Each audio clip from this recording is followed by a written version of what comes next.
रत्नाकर मतकरी यांच्या संभ्रमाच्या लाटा या गूढ कथा संग्रहातून पाप नावाची कथा। घराच्या पायऱ्यांशी कुणीतरी आले। त्याने मला साथ दिली। घर प्रशस्त जुने घर, प्रचंड ओबडधोबड खांबांनी सावरलेले, शेवाळलेले, खरडलेले, हिरवट काळपट कातडी फाटलेली, तिच्यावर मोठे मोठे जळके डाग, अधूनमधून भस्सकन बाहेर पडलेले दगड, झिंज्या, लोंबाव्यात तसे उभे आडवे माजलेले गवत, तेही जीर्ण, पिवळट तपकिरी। घर जवळपास रिकामे, वस्तू फारशा नाहीतच, सामान सोडाच, पण वस्तीच्या खुणाही नाहीत। काळोखीतला मूळ रहिवासी, कदाचित तोच शेवटपर्यंत टिकणारा। तसे रिकामे वाटले तरी घर रिकामे नाही। घरात काहीतरी आहे, पण ते जे काही आहे त्याचा आकारच मुळी हरवलेला।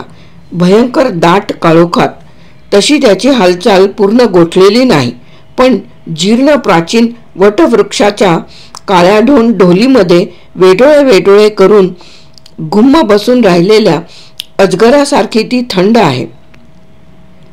पाण्याखालच्या दगडासारखी ती काळोखात दिसते न दिसते काहीतरी हलते, फुतकारते, सुस्कारते, अधिकच निराकार होते। हालचाल दिसताच वाटते काळोख थोडा विरळावा, वाटते काळोख बराच उथळ आहे, पण दुसऱ्याच क्षणी तो खोल होतो, एवढा खोल की त्याचा तळ लागत नाही। तळ नसलेला काळोख बंदिस्त आहे त्या जीर्ण शीर्ण घराच्या भिंतीमध्ये, पण भिंती चारच किंवा किती हे ठाऊक नाही, खांबही मोजलेले नाहीत।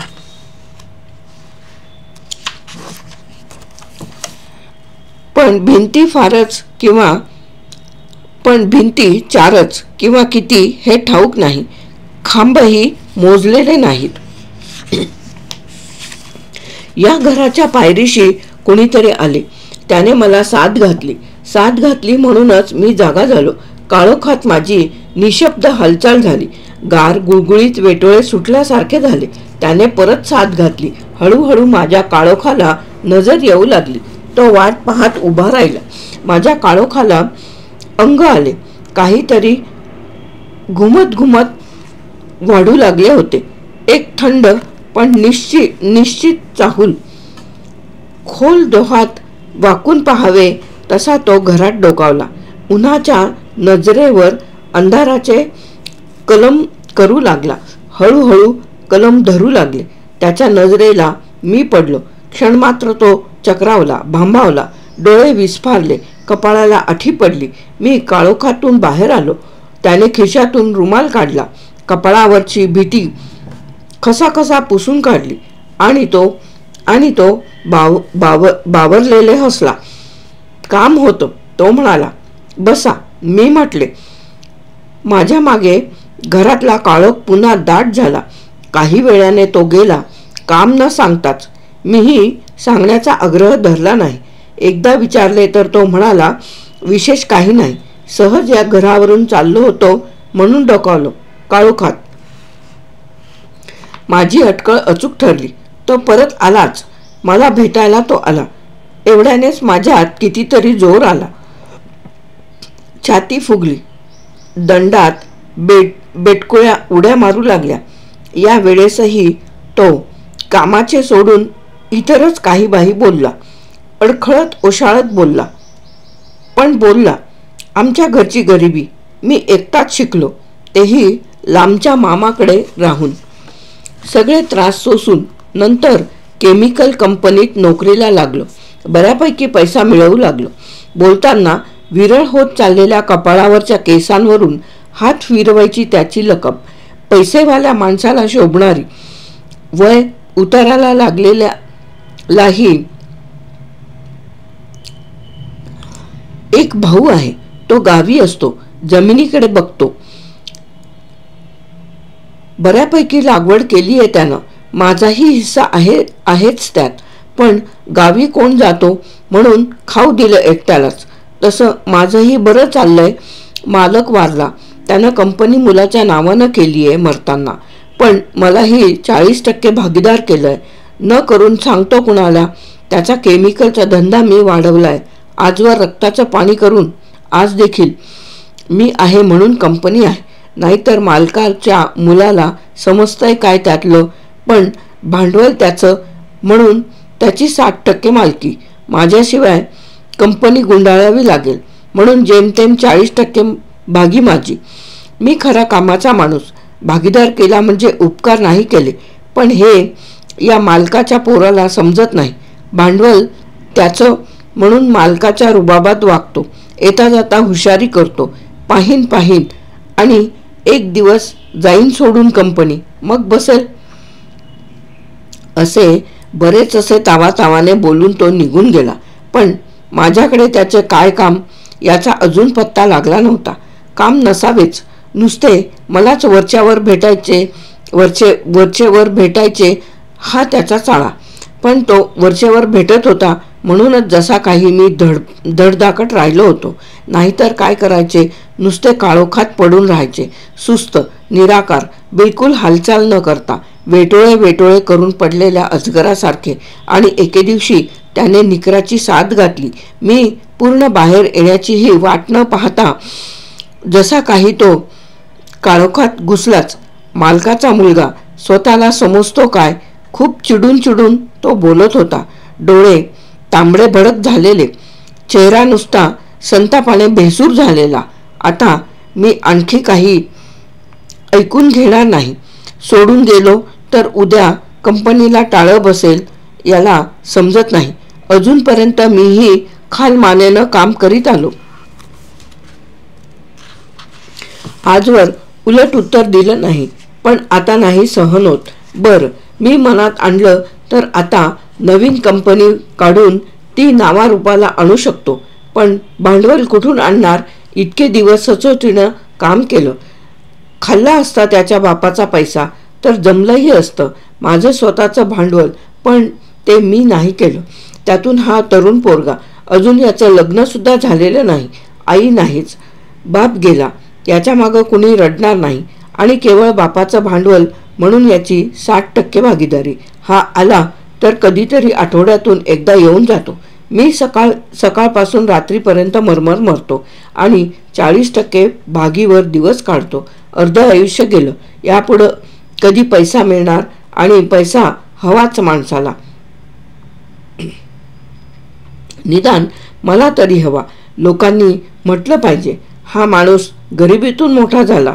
खूप खूप मोठा झाला. आता पैसा असल्याशिवाय कोण मोठा म्हणणारे. लोकांचं राहू द्या.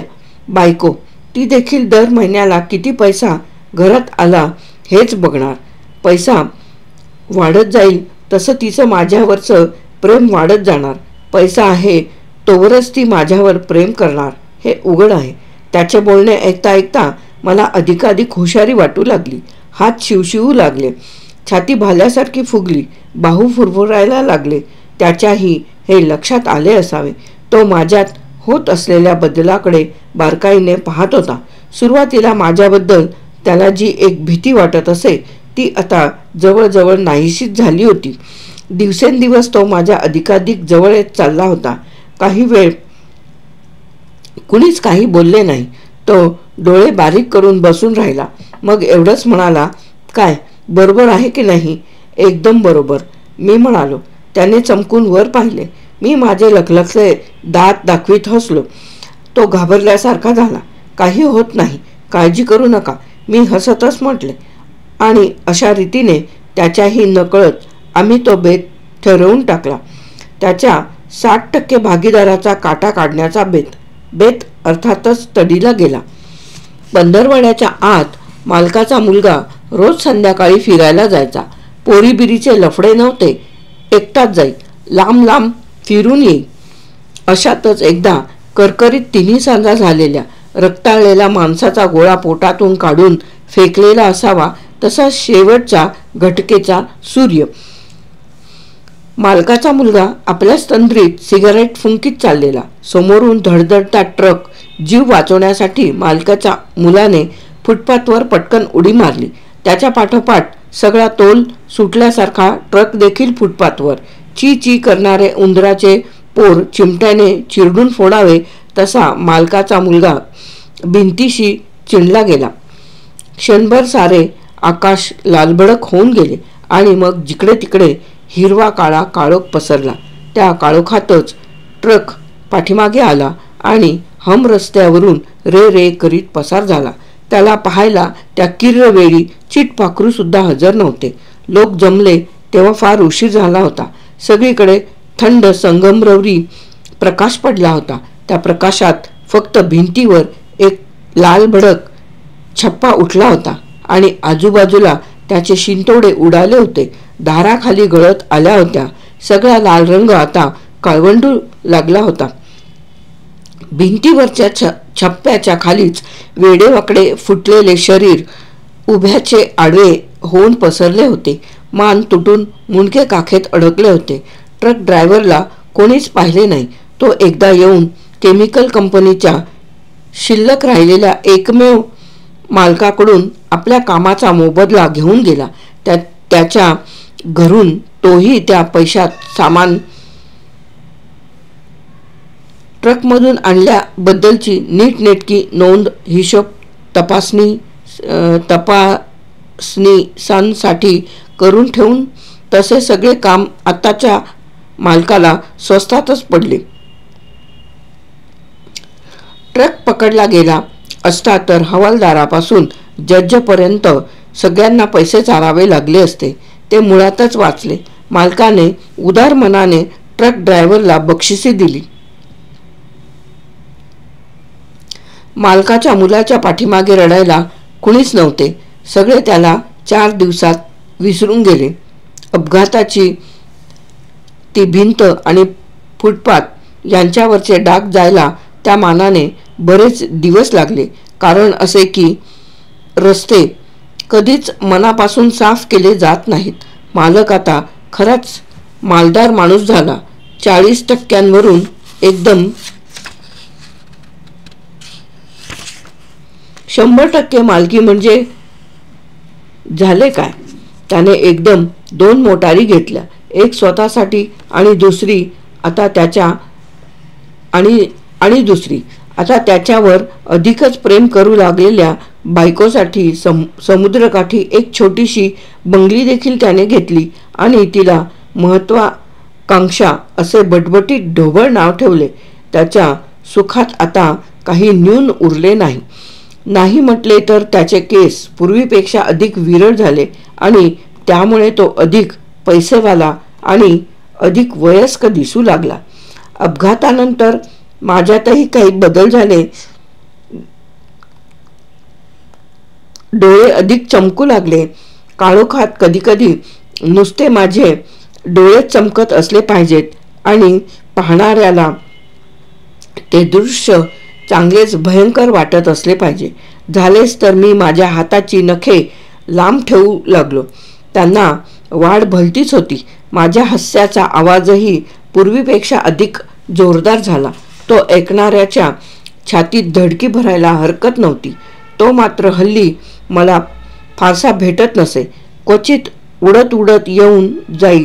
मी त्याला मालक मानित असे, पण तो मात्र मला कायम सांगायला बिचकायचा. आला की इकडचे तिकडचे बोले आणि निघून जाई. मग एक दिवस मीच उठून त्याच्या महत्वाकांक्षा बंगलीवर गेलो. वेळ सूर्य मावळण्याची होती. तो एकटाच गच्चीत पीत बसला होता. मावळतीचा सोनेरी रंग त्याच्या चेहऱ्याच्या एका बाजूवर पडला होता.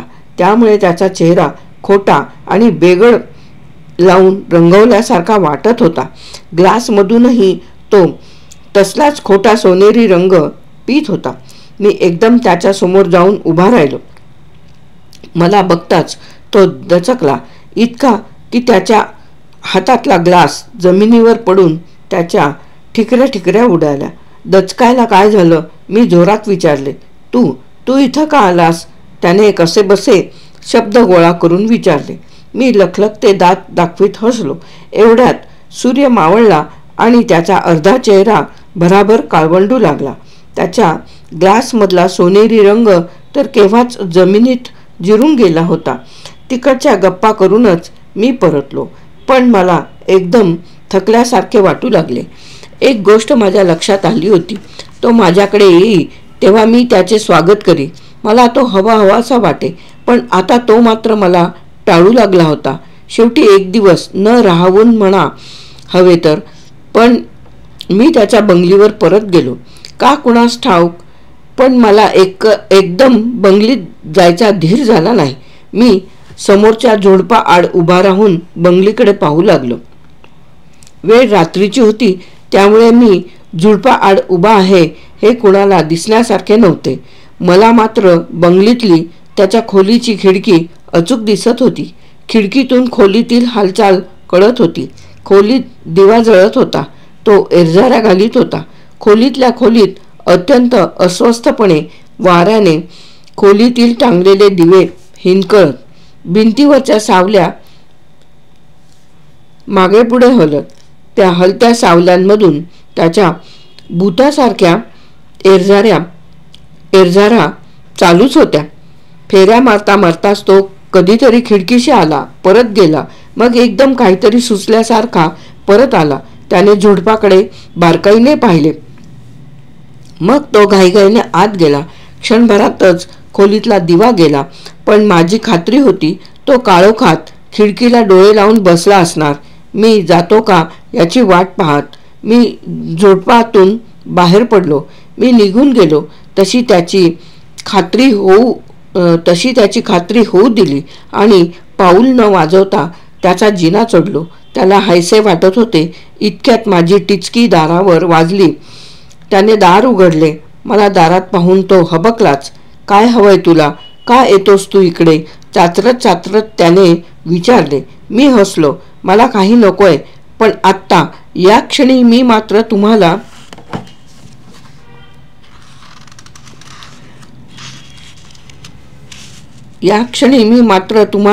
हवाय. मी म्हणालो, नाही, मला काही नको. तो थकल्या सुरात म्हणाला, मिळालंय ते खूप आहे. मी सुखात आहे. मला फसवताय मालक. मी हसत हसत म्हणालो, तुम्ही सुखात? तुमचा भाऊ गावची सगळी इस्टेट एकटा घशात घालीत असताना? काय म्हणालास तू? त्याने भांबावून विचारले. काळजी करू नका, सारं काही ठीक होईल. गावातली इस्टेट तुमच्या भावानं आजकाल चांगली नावारूपाला आणलीये. पण माझ्या या सांगण्याने त्याचा चेहरा अपेक्षेप्रमाणे खुलला नाही. किंचित त्रासिकपणाने तो म्हणाला, असू दे, जास्त लोभ बरा नाही. मी पुन्हा एकदा खदखदून हसलो, पण माझ्या या हसण्याने तो ओशाळवाणा झाला नाही. उलट म्हणाला, जा बरं तू, आणि असा नेहमी येत जाऊ नकोस. ठीक आहे, मी जातो. मी माझी लांब नखे एकमेकांवर आपटीत म्हणालो, पण लक्षात ठेवा, पहिल्यांदा तुम्हीच मला बोलावून आणलंय. हो रे, काहीसा काकुळतीला येऊन तो म्हणाला. ते कुठं नाकारतोय मी, पण झालं ते झालं. ते कायमचं विसरून जायचं की पुन्हा त्याच चुका करायच्या. मी काहीच न बोलता परतलो. त्या रात्री मला एकसारखे वाटत राहिले की माझ्या शरीराचा काही भाग विरघळत चालला आहे. पुढल्या 3-4 दिवसात हे वाटणे वाढतच चालले. मी सारा वेळ काळोखातच शरीर मिटून बसत असे. त्यामुळे माझ्या आकाराचे खरोखर काय होत आहे हे समजणे कठीण होते. परंतु काहीतरी कमी जास्त होत होते. खास भरून आलेल्या काळ्या ढगाला पाऊस ओतण्याऐवजी वाऱ्याच्या झटक्यांनी इकडे तिकडे जावे लागले, निराकार व्हावे लागले. तर जसे वाटेल तसे ओंगळवाणे मला वाटत होते. आणखी एक होते. मालकाचा मुलगा रक्ताच्या चिळकंड्या उडवीत चेचून मेला तेव्हा मला काही एक अपूर्व नशा आली होती. तशी नशा गेल्या कित्येक दिवसात आली नव्हती. त्या नशेसाठी माझे सारे शरीर आसुसले होते. कुणाच्या तरी चिळकंड्या करण्यासाठी माझी लांब नखे आतुरली होती. पण कुणाच्या करणार? माझ्या आजूबाजूच्या काळोखाचे काळीच फाडले तरी त्यातून रक्त येणार ते काळेच. ते जिरणार काळोखाच्याच कांतीवर मला रक्त हवे होते. ते काळ्या छाताडातून येणारे लाल भडक. पण मालकाच्या हुकुमाखेरीज मी माझी तहान भागवू शकत नव्हतो. जीव तर तहानेने वेडापिसा झाला होता. वाटत होते तहानेच्या धगीनेच सारे शरीर वितळून जाणार, त्याचा लिबलिबीत लोळागोळा होणार. जवळजवळ अर्धा अधिक आकार बदललाच होता. आता उरलेले शरीर केव्हाही पुन्हा काळोखाच्या डोहातल्या मातीच्या ढेकळासारखे त्यात मिसळून जाणार.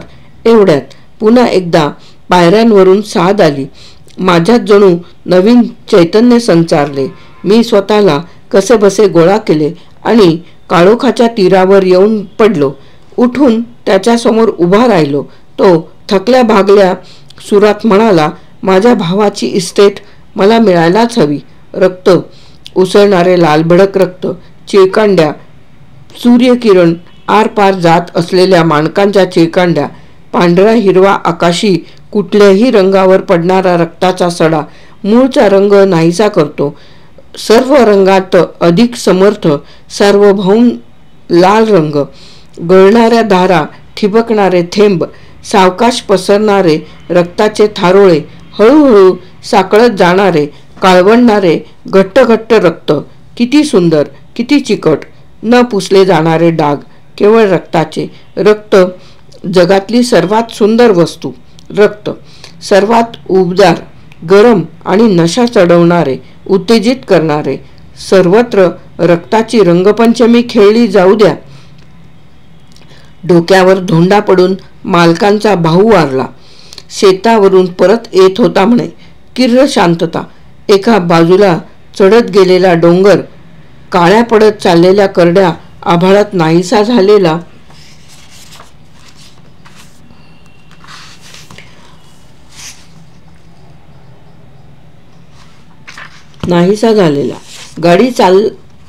गडी चालला होता आपल्याच नादात. वर डोंगराच्या कडेचा एक मोठा धोंडा पावसाने की कशाने सुटला होता वाटते. तो आला एकाएकी गडगडत आणि बसला सण्णकण डोक्यात. मालकांचा भाऊ जागच्या जागी कोसळला. राम म्हणायला फुरसत झाली नाही. डोके फुटले म्हणजे अक्षरशः दोन भकले झाली. मेंदू पचकन बाहेर आला. भावाची बायको आणि लहान पोरे रड रड रडली. पण रडून काय, गेलेले माणूस परत येते. बांधावरचे सगळे रक्त मातीत एकजीव व्हायला देखील दुसरा पावसाळा उजाडणार. बायको मुले बिचारी नाईलाजाने वडील भावाच्या आश्रयाला येणार. तोही नाईलाजानेच आता इस्टेट ताब्यात घेणार. सारा गाव हळहळला. तो मैताच्या दुर्दैवाला. नेमका तो बांधाच्या कडेने जात असतानाच वरून दगड कसा कोसळला. कुणीतरी दोन माणसे त्यावेळी डोंगरावर उभी होती म्हणतात, पण ती कुठली, कोण, काय माहीत. त्यांचा संबंध काय त्या गडगडणाऱ्या दगडाशी किंवा त्या दगडाने जखमी झालेल्या माणसाशी. ते दोघे कदाचित त्या गावचेही नसतील. ते लगेच शहरात निघून आले असतील आणि आता इस्टेटीच्या एकमेव मालकाकडून सामान हलवण्याची मजुरी म्हणून बिल देऊन पैसे घेऊन सुद्धा गेले असतील. झाला हा प्रकार भलताच रंगला. पाहता पाहता माझ्या शरीरात पूर्वीसारखे बळ आले. हात लोखंडासारखे टणक झाले. छातीची दगडी भिंत झाली. आता यानंतर नवीन बळी, लाल रंगातील नवीन छटा, आणखी रक्त, आणखी. आता हाच सततचा उद्योग. माझे बळ वाढते आहे.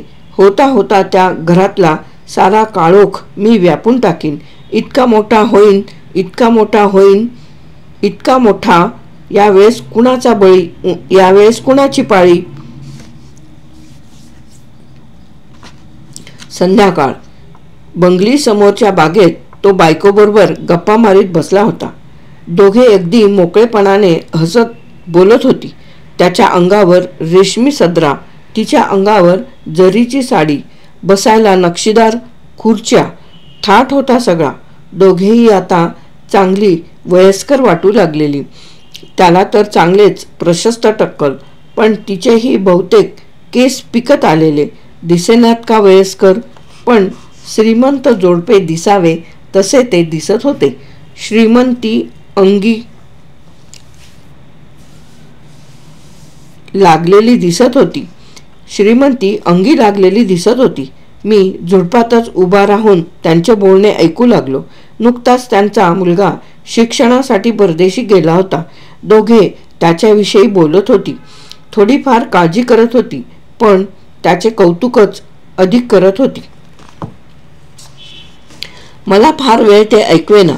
आधीच्या मालकाचा मुलगा जर वेळीच ट्रक खाली चिरडून मेला नसता तर याचा मुलगा आज परदेशात शिक्षणाला कसा जाता या विचाराने मी कुत्सित हसलो. माझ्या हसण्याच्या आवाजाने तो चपापला. बायको म्हणाली, काय झालं? तो म्हणाला, काही नाही. तर तू काय म्हणत होतीस? पण ती काही म्हणणार एवढ्यात मला त्याच्या लपवालपवीचे हसू आले. मी खदाखदा आवाज करून हसलो. आता मात्र तो चांगलाच हादरला. सावरून बसल्यासारखा बसला. बायकोने चौकशी केली, पण त्याने इकडचे तिकडचे बोलून वेळ मारून नेली. थोड्या वेळाने दोघे आत गेली. बायको किचनकडे गेली आणि तो आपल्या खोलीत येऊन डोळे मिटून पलंगावर पडला. त्याचा चेहरा आता विलक्षण ओढलेला दिसत होता. डोळे मिटून तो पडला खरा, पण पुन्हा पुन्हा उठून बसून 17 वेळा दाराकडे पाहू लागला. स्वतःशीच दचकत होता. परत अंग टाकत होता. पुन्हा उठून बसत होता. त्याच्या या घालमेलीचे मला खूप हसू आले. माझ्या हसण्याचा आवाज ऐकताच तो ताडकन उठून बसला. भयचकित नजरेने खोलीभर पाहू लागला आणि अचानक जेव्हा मी पडद्याआडून पुढे आलो तेव्हा त्याने एक दबलेली किंकाळी फोडली. मी हसतच राहिलो. तू कशाला आलास? तू इथे येऊ नको म्हणून सांगितलंय ना मी तुला. बरेच दिवस काही हुकूम दिला नाहीत. गरज पडेल तेव्हा मी येईन आपणहून. तू इथं नको येऊस. म्हणजे आता माझी गरज नाही?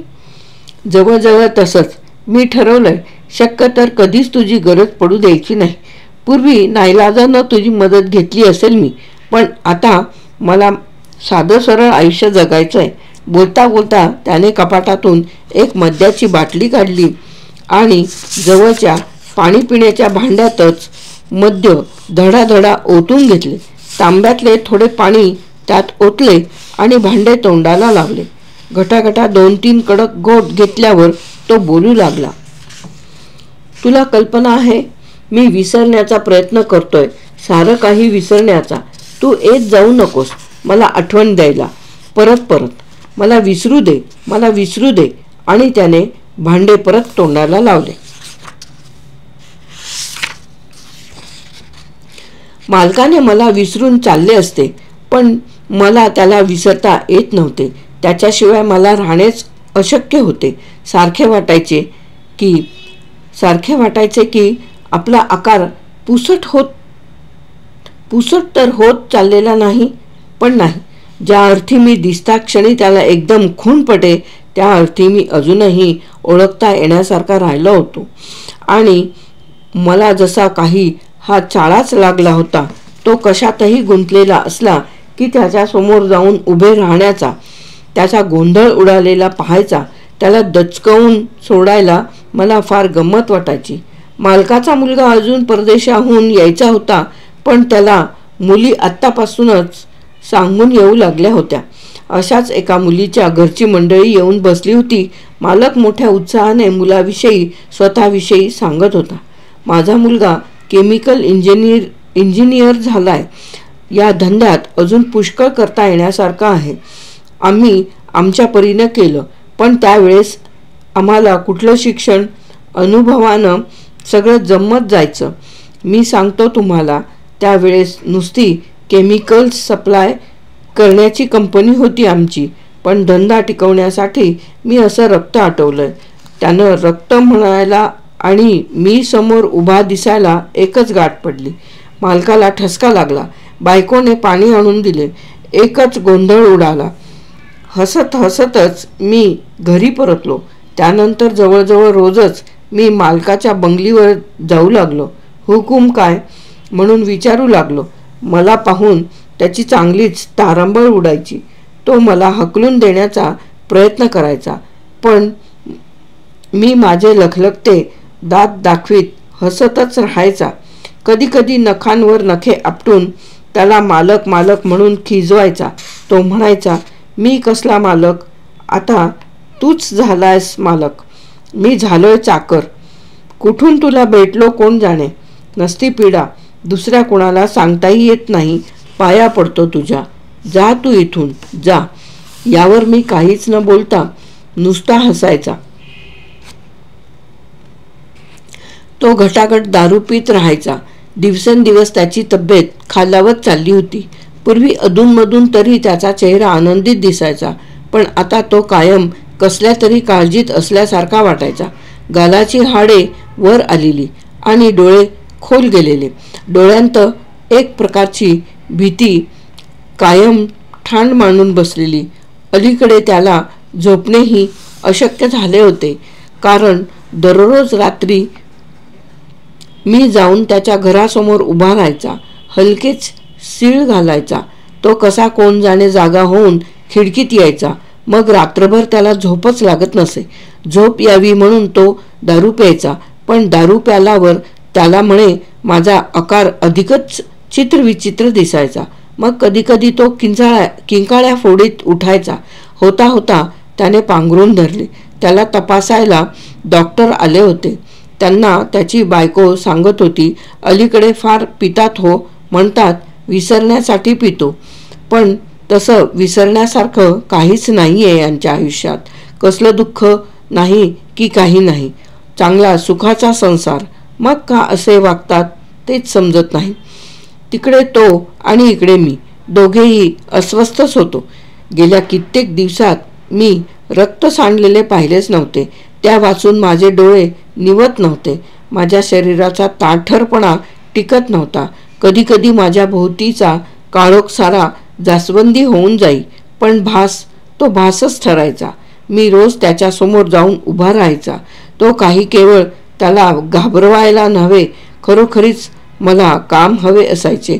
काही झाले तरी मी मालकाचा इमानदार चाकर होतो. काहीच काम न करता राहणे मला अशक्य होते. आज ना उद्या त्याला माझ्या जोगते काम सुचेलच अशी मला आशा होती. पण वर्षामागून वर्षे कामा वाचून गेली आणि माझी आशा मावळू लागली. आता मला चीड येऊ लागली होती. मला उपाशी ठेवणाऱ्या माझ्या मालकाची. एक दिवस त्याच्याबरोबर काय तो सोक्षमोक्ष करायलाच हवा होता. मी गाठलेला दिवस मालकाच्या आयुष्यात विशेष होता. त्याचा मुलगा अमेरिकेहून परतला होता. दुसऱ्याच दिवशी त्याला पार्टी होती. जिच्याशी त्याचे लग्न ठरले होते तिच्या घरी पार्टीला सगळेच गेले होते. मध्यरात्र झाली तरी पार्टीचा रंग एकसारखा चढतच होता. पण जागरण होईल या सबबीवर मालक आपली गाडी घेऊन घरी निघाला. बाकीची मंडळी उत्तर रात्री दुसऱ्या गाडीने येणार होती. मध्यरात्र. सगळीकडे किर्र काळोख. दोन्ही बाजूंना झाडेच झाडे आणि मधून रस्ता. गाडीच्या दिव्याचा प्रकाश समोरच्या काळोखाला चिरीत निघालेला. मालकाचे सारे लक्ष त्या दुभंगलेल्या काळोखावर. आणि एकदम गाडी थांबवा. मी पाठीमागच्या सीटवरून हळूच म्हणालो. माझा आवाज ऐकून मालक इतका चमकला की त्याने गाडी एकदम चिर्र आवाज करीत उभी केली. बरे तर बरे, नाहीतर पटकन ब्रेक लागल्यामुळे गाडी उलटीच व्हायची. खाली उतर. मी खडसावले. मालक अगदी दिनवाणेपणाने खाली उतरला. तुला हवंय तरी काय? का असा तू एकसारखा माझ्या मागे? मला काम हवंय. हवं तेव्हा दिलं असं म्हणून नाही चालणार. तुझ्यासाठी मी आकाराला आलो. केवळ दोनदाच तू मला वापरलंस. आता मी काय करायचं? माझ्या या आकाराचं काय करायचं ते मी काय सांगू? असं म्हणून तुला आपली जबाबदारी टाळायची आहे, पण ते जमायचं नाही. मला आकार आला तेव्हाच तुझ्यावर जबाबदारी आली, कायमची. तिचा विचार तू आधीच करायला हवा होतास. मला बोलावणं तुझ्या हातात होतं, पण घालवून देणं मात्र तुला शक्य नाही. माझा आवाज बराच चढला असावा, कारण तो ऐकताना मालक विलक्षण बेदरला होता. मग आता काय करायचा विचार आहे तुझा? थरथर कापत त्याने विचारले. मला रक्त हवंय. रक्त, लालभडक उष्ण रक्त. तूच मला त्याची चटक लावलीस. जिवंत माणसाच्या शरीरातून उडणारं रक्ताचं कारंजं बघायची ओढ लावलीस. आता त्यासाठी, फक्त त्यासाठीच मी उरलोय. दूर हो, दूर हो. माझे लांब नखांचे हात दूर सारण्याचा प्रयत्न करीत मालक ओरडला. आठवतं? मालकाच्या मुलाचं रक्त भिंतीवरून त्याच्या धारा लागल्या. तुझ्या भावाचं रक्त, बांधावरची माती भिजून चिंब झाली. आणि आता हा रस्ता, हा पण न्हाणार आहे रक्तानं. जरा पुढं चल. गाडीच्या प्रकाशात नीट दिसू दे मला तुझं रक्त. बोलता बोलता मी माझी नखे त्याच्या मानेत रुतवू लागलो. तो किंचाळला नाही. भयाने त्याची शुद्धच गेली होती. नखे खोल खोल जातील, रक्ताने रंगतील, रक्ताबरोबरचं मांसही. आणि एकाएकी काहीतरी घडले. मला एकदम थकल्यासारखे वाटू लागले. सबंध शरीरातले बळ जसे काही कुणी शोषून घेऊ लागले. डोळ्यांसमोर लाल हिरव्या ठिणग्या नाचू लागल्या. माझा आकार हळूहळू विरघळतोय की काय? अरे कर्मा, काय होते ते मी पाहू तरी कसा या काळोखात? गाडीच्या प्रकाशापर्यंत मला जाणवेल तरी का? पायातून वारे गेल्यासारखा मी तिथल्या तिथे कोसळलो. मालक पलीकडे बेशुद्ध पडला होता. माझा चेहरा मी धुळीत घासला. काहीतरी हालचाल करायची म्हणून थोडेसे बरे वाटले. हे असे का झाले? आणि इतक्या उचित एकाएकी त्याचा अर्थ माझ्या ध्यानात आला. मालकाचे प्राण कासावीस झाले म्हणून मला खचल्यासारखे झाले. तो मरणार म्हणून मलाही खलास झाल्यासारखे वाटले. म्हणजे त्याच्या असण्यावर माझा आकार अवलंबून. तो नसला तर मीही नाही. नुसता निराकार गोळा, अंधारात सुस्त वेटोळे करून बसलेला नव्हे, अंधाराचाच एक अवयव.